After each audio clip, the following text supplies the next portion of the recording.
हमारे YouTube channel में आप लोग का स्वागत है, जो भी देख रहे हैं। अभी हम लोग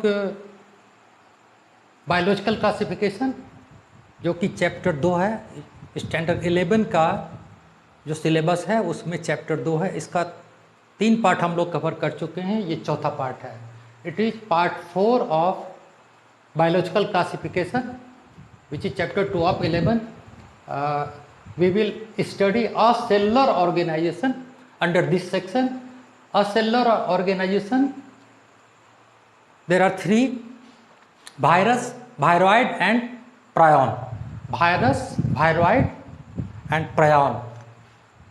So first of all, virus. What is virus? Virus are non-cellular.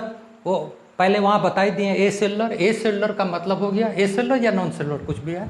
Cell complete cell नहीं है, सेल वाल नहीं है, सेल ऑर्गेनल्स नहीं है, ओनली सिर्फ न्यूक्लिक एसिड और प्रोटीन है। तो इसलिए इसको असेलुलर या non cellular organisation which has no metabolism of its own. इसका अपना मेटाबॉलिज्म नहीं होता है, कंप्लीट सेल ही नहीं है, न ही इसका अपना मेटाबॉलिज्म है। तो जब ये इन्फेक्ट करता है, after infection they capture the mechanism of the host cell. जहाँ पर ये इन्फेक्ट करता है उसके मैकेनिज्म को कैप्चर कर लेता है and order them to produce viruses, और उनको होस्ट सेल को देम सेल्फ टू रेप्लिकेशन का ऑर्डर देता है, उसको पूरे मशीनरी को कैप्चर कर लेता है, इसलिए डेंजरस है। और ये ऑब्लिगेट पैरासाइट बोलते हैं। ऑब्लिगेट मीन्स लाचार करने वाला।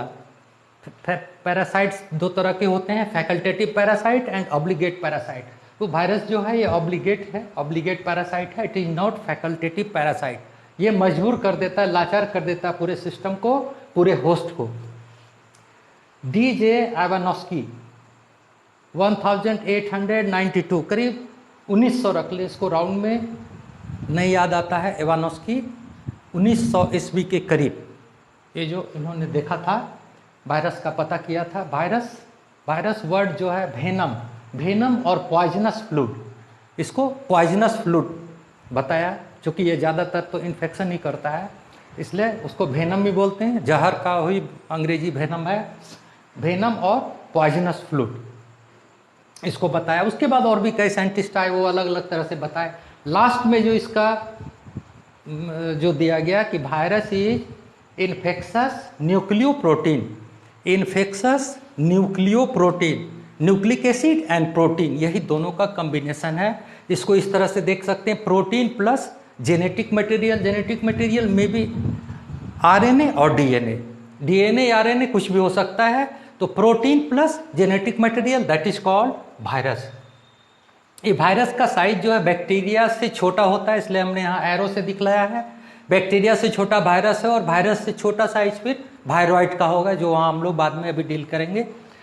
अब हम लोग ये देखें कि ये क्या क्या करता है। ये प्लांट में अलग तरह का होता है वायरस, और एनिमल में अलग तरह का थोड़ा थोड़ा सा डिफरेंस होता है। ये देखेंगे स्ट्रक्चर यहाँ दिया हुआ, प्लांट में इस तरह का होता है और एनिमल में इस तरह का होता है। और कौन कौन सा डिजीज करता है प्लांट में? ये मोजैक डिजीज ऑफ टोबैको, जिसको TMB बोलते हैं, टोबैको मोजैक डिजीज। मोजैक जो फर्श जो हम लोग बनाते हैं, जैसे टाइल्स में जो स्पॉट वगैरह होता है, उसी को मोजैक बोलते हैं। पहले मोजैक होता था, अब टाइल्स वगैरह आने लगा ज़मीन में, तो वो दाना दाना जो है स्पॉट तरह का चीज़ होता है, उसी को मोजैक बोलते हैं। तो मोजैक डिजीज ऑफ टोबैको, उसमें जो है लीफ में इस तरह का वो बन जाता है। दूसरा होता है लीफ रोलिंग, लीफ रोल करता चला जाता है, जैसे हम लोग पपाया में देखते हैं, leaf rolling and leaf curling, या साइड से कर्ल होना शुरू कर जाएगा। ये लीफ रोलिंग और लीफ कर्लिंग, मुड़ना, साइड से मुड़ना, और ये पूरा मुड़ना, रोल होना, ये इसका वायरस का लक्षण है। Yellowing and when clearing of leaves, पत्ता पूरा पीला हो जाएगा, और वेन, उसका जो वेन है बीच वाला, मिडरिम नहीं, उसका साइड का जो वो है उसको वेन बोलते हैं, वो पूरा साफ हो जाएगा। क्लियरिंग, वेन क्लियरिंग, वेन वहाँ से समाप्त हो जाएगा, उस पर वायरस लग करके उसको समाप्त कर देता है। तो ये इसमें हुआ प्लांट में। और एनिमल्स में क्या होता है? एक तो कॉमन कोल्ड हम लोग के, जिसको फ्लू बोलते हैं या इन्फ्लुएंजा बोलते हैं, जो कि 3 दिन में अपने आप, 7 दिन में अपने आप समाप्त हो जाता है, अगर हम कोई नहीं भी ट्रीटमेंट करेंगे तो भी। दूसरा मम्प्स, मम्प्स बोलते हैं गलसुआ या गलफुल्ली, यहाँ पर गला के पास फूल जाता है, वो उसको मम्प्स बोलते हैं। ये जो है ये भी वायरल है। उसके बाद स्मॉल पॉक्स बहुत खतरनाक, जो बड़ा बड़ा चेहरे पर दाग हो जाता था, अभी तो कंट्रोल हो गया। और हर्प जो है दाद खाज खुजली जानते हैं, लेकिन दाद सिर्फ इससे होता ही है। उसके बाद एड्स, जिसका कोई इलाज अभी नहीं है। एड्स का जो है फुल फॉर्म जानते होंगे, acquired immuno deficiency syndrome. Acquire माने प्राप्त किया गया, पहले से नहीं है। एक्वायर इम्यूनो डेफिशिएंसी, आपका इम्यून जो है वो कम हो जाता है, इम्यून सिस्टम को कम हो जाता है। सिंड्रोम माने लक्षण, ए ग्रुप ऑफ सिम्टम्स, तो डिजीज से लड़ने की क्षमता कम कर देता है। ये जो इसका वायरस होता है वो HIV वायरस बोलते हैं। ये ह्यूमन इम्यूनो डिफिशियंसी वायरस, ये इम्यूनो डिफिशियंसी दोनों में है, एड्स में भी और इसमें भी।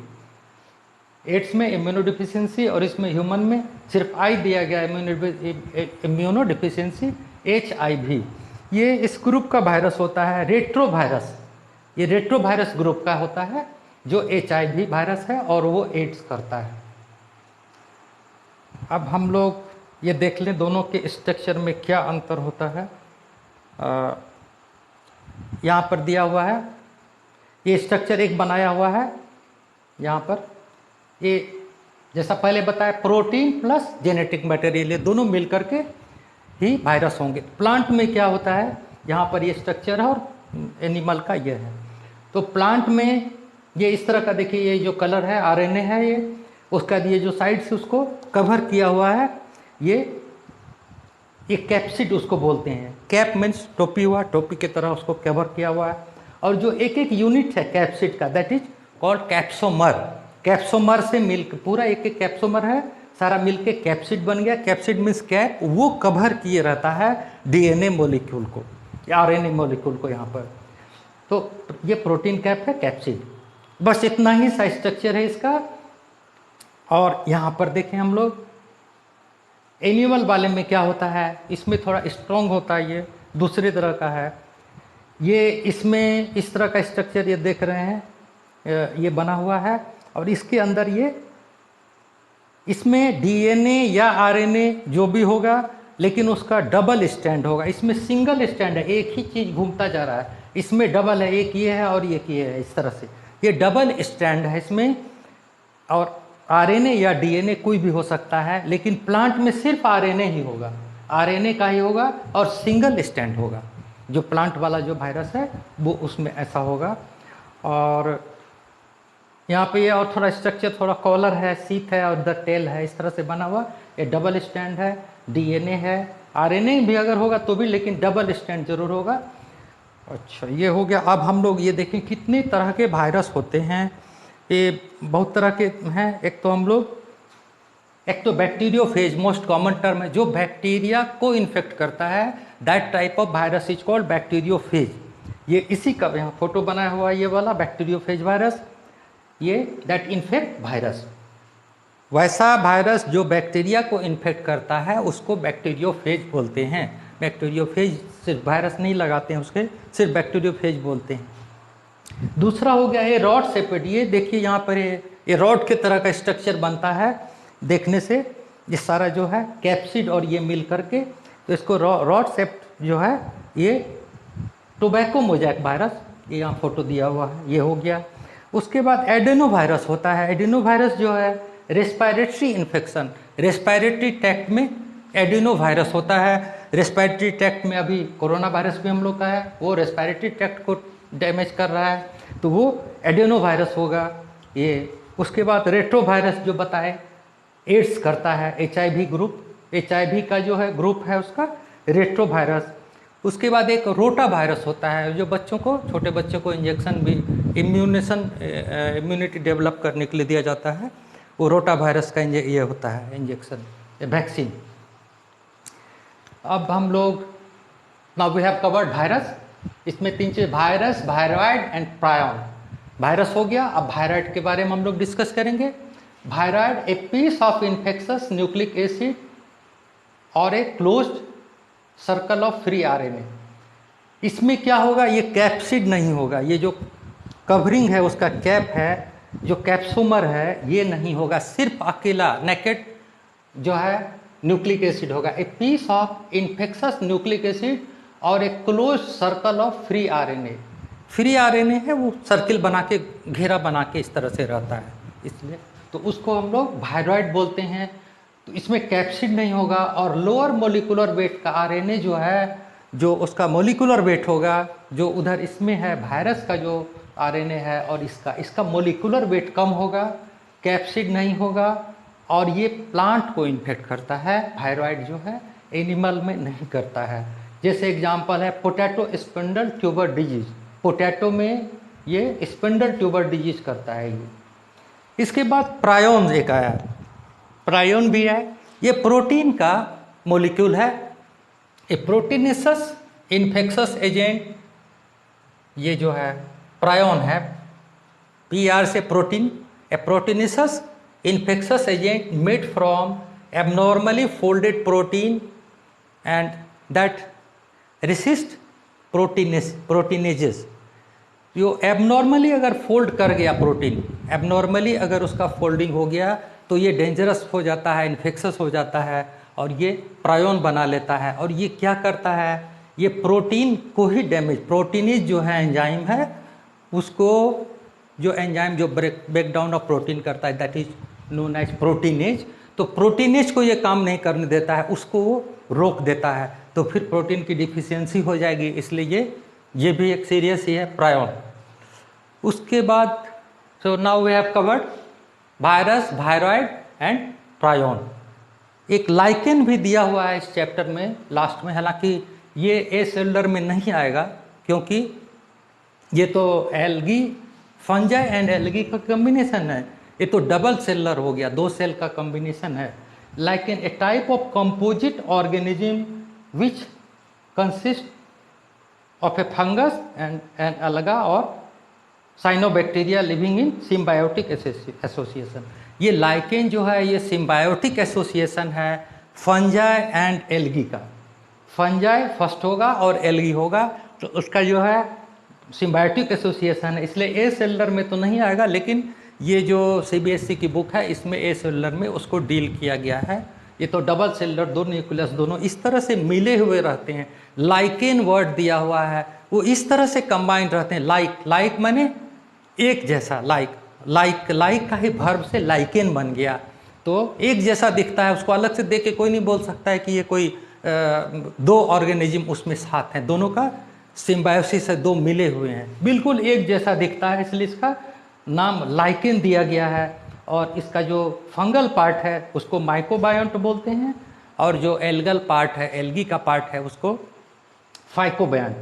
फाइकोबायोन्ट इसको बोलते हैं। तो ये सिम्बायोटिक एसोसिएशन है, तो एल्गी जो है वो तो ग्रीन है, वो फोटोसिंथेसिस करेगा, वो प्रिपेयर करेगा खाना, किसके लिए, फंजाई के लिए भी। और फंजाई क्या करता है, उसको शेल्टर दिया, ये बड़ा होता है, उसमें रहने का जगह दिया और उसको जो है मिनरल न्यूट्रिएंट जो ज़मीन से इससे लेकर के वो उसको सप्लाई करता है। तो इस तरह से ये सिम्बायोटिक रिलेशनशिप है लाइकेन का।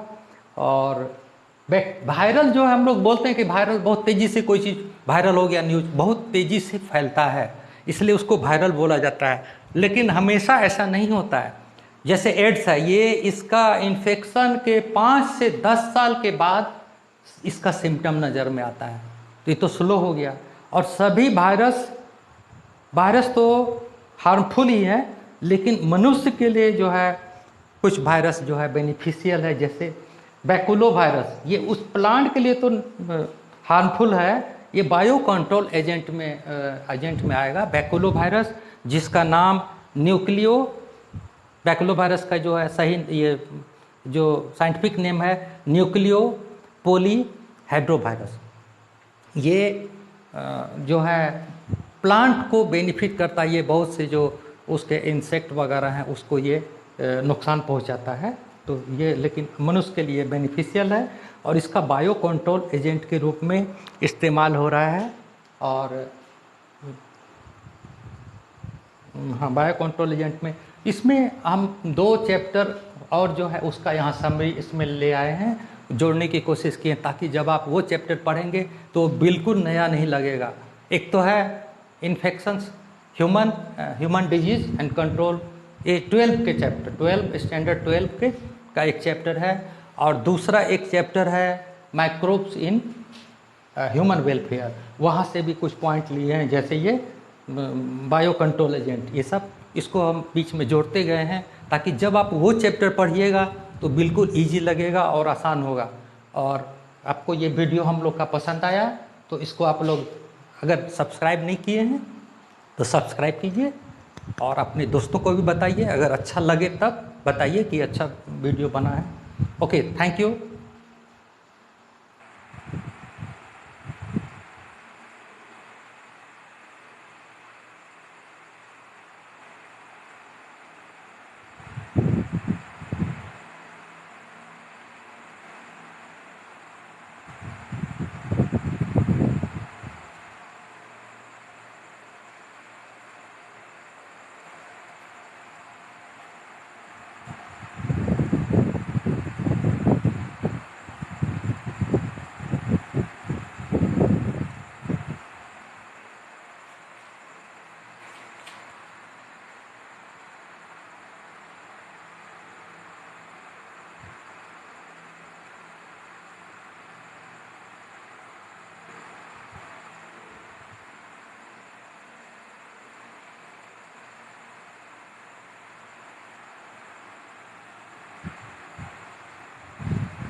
बैठ जाओ।